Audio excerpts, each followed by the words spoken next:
child. Lord, I'm a voodoo child.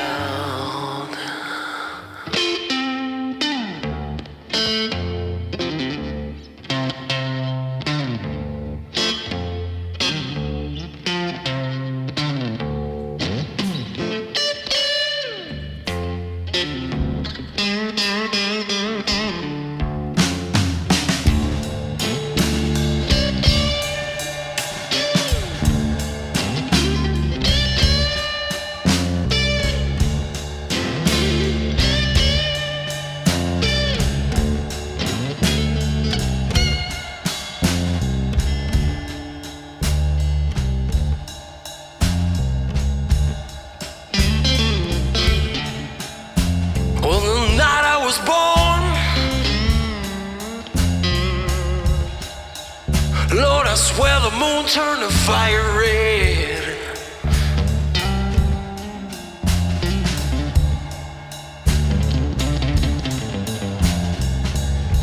The night I was born,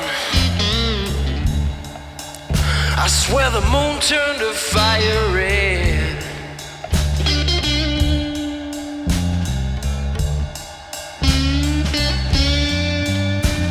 Well, my poor mother cried out, Lord, the gypsy was right. And I'd seen her feel downright dead.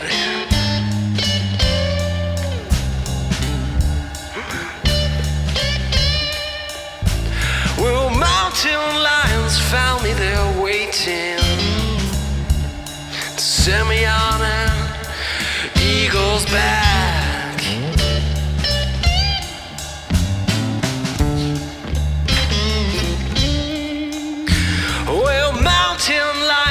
Found me there waiting and sent me on an eagle's wing.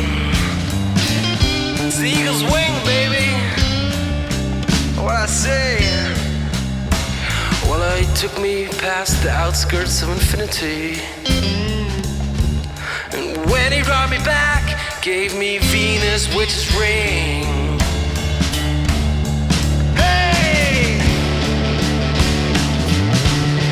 And he said, fly on, fly on, 'cause I'm a voodoo child, baby, voodoo child, yeah, hey.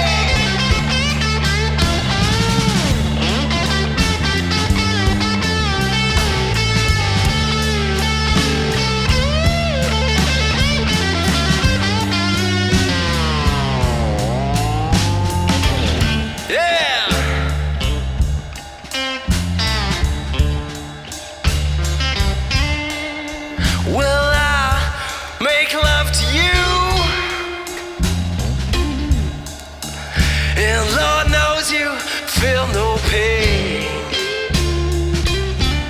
Yeah. Say I make love to you in your sleep,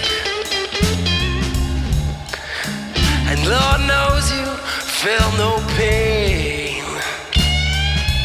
Lord have mercy.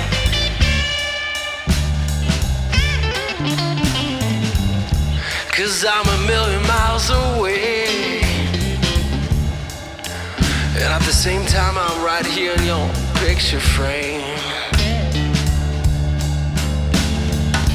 Yeah, 'cause I'm a voodoo child. Lord knows I'm a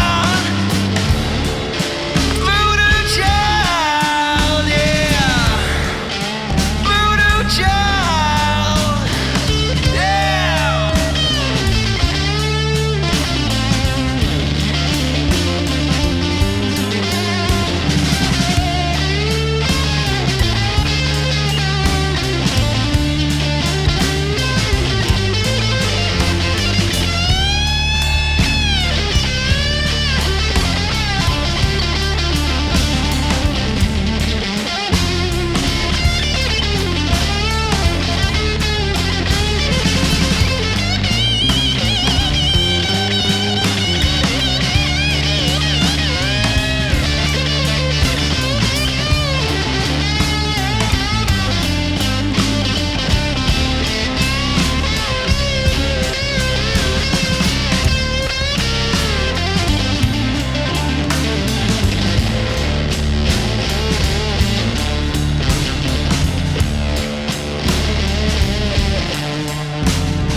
all made of desire.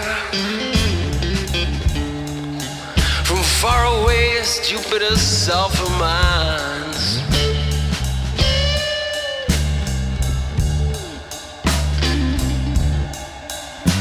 See, my arrows all made of desire. From far away as Jupiter's sulfur mines. Way down by the methane sea. I have a hummingbird that hums so loud. And you think you are losing your mind, baby. Yeah! Oh! Yeah!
It was summer. Joe and Denton had suggested that I should go down to spend the day with her. Her people had rented a little cottage some 3 miles out of Lewis. It was a gloriously fine day, and I planned to leave that stuffy old Hampstead house before the old ladies were astir. But Mrs. Caleb approached me in the hall just as I was going out. "I wonder," she said, "I wonder if you could do me a small favour. If you do have any time to spare in Lewis, only if you do, would you be so kind as to call at my house? I left a little travelling clock there in the hurry of parting. If it's not in the drawing room, it will be in my bedroom or in one of the maids' bedrooms. Would it be too much to ask? The house has been locked up for 12 days, but everything is in order. I have the keys here. The large one is for the garden gate, the small one for the front door." I could only accept, and she proceeded to tell me how I could find Ashgrove House. "You will feel quite like a burglar," she said, "but mind, it's only if you have time to spare." I found Ashgrove without difficulty. The side door, as I expected, was locked. The dining room and drawing room lay on either side of the hall, and as the windows of both were shuttered, I left the hall door open and in the dim light looked around hurriedly for the clock which, from what Mrs. Caleb had said, I hardly expected to find in either of the downstairs rooms. It was neither on the table nor on the mantelpiece. The rest of the furniture was carefully covered over with the white dust sheets. Then I went upstairs, but before doing so I closed the front door. I did in fact feel rather like a burglar, and I thought that if anyone did happen to see the front door open, I might have difficulty in explaining things. Happily, the upstairs windows were not shuttered. I made a hurried search of the principal bedrooms. Nothing seemed out of place, but there was still no sign of Mrs. Caleb's clock. The impression that the house gave me, the sense of personality that a house conveys, was neither pleasing nor displeasing, but it was stuffy from the absence of fresh air, with an additional stuffiness added that seemed to come out from the hangings and quilts and antimacassars. The last door that I unlocked, I should say that the doors of all the rooms were locked and relocked by me after I had a glance inside them. The last door contained the object of my search. Mrs. Caleb's travelling clock was on the mantelpiece, ticking away merrily. That was how I thought of it at first. And then, for the first time, I realized that there was something was wrong. The clock had no business to be ticking. The house had been shut up for 12 days. No one had come in to air it or light fires. I even remember how Mrs. Caleb had told my aunt that if she left the keys with a neighbour, she was never sure who might get hold of them. And yet the clock was going. I wondered if some vibration had set the mechanism in motion and pulled out my watch to see the time. It was 5 minutes to 1, and the clock on the mantelpiece set 4 minutes to the hour. Then, without quite knowing why, I shut the door to the landing, locked myself in, and again looked round the room. Nothing was out of place, and the only thing that might have called for remark was that there appeared to be a slight indentation on the pillow on the bed, but the mattress was a feather mattress, and everyone knows how difficult it is to make them perfectly smooth. I gave a hurried glance under the bed, and then, much more reluctantly, opened the doors of 2 horribly capacious cupboards, and both of them were happily empty. By this time I was really frightened. The clock went ticking on. I had a horrible feeling that an alarm might go off at any moment, and the thought of being in that empty house was almost too much for me. However, I made an attempt to pull myself together. It might, after all, be a 14-day clock. If it were, then it would be almost run down. I could roughly find out how long the clock had been going by winding it up. I hesitated to put the matter to the test, but the uncertainty was too much for me. I took it out of its case and began to wind. I had scarcely turned the winding screw twice when it stopped. The clock clearly was not running down. The hands had been set in motion probably only an hour or 2 before. I felt cold and faint. Going to the window, threw up the slash, letting in the sweet, live air of the garden. I knew now that the house was queer. Horribly, horribly queer. Could someone be living in the house? Was someone else in the house now? I thought that I had been in all the rooms, but had I?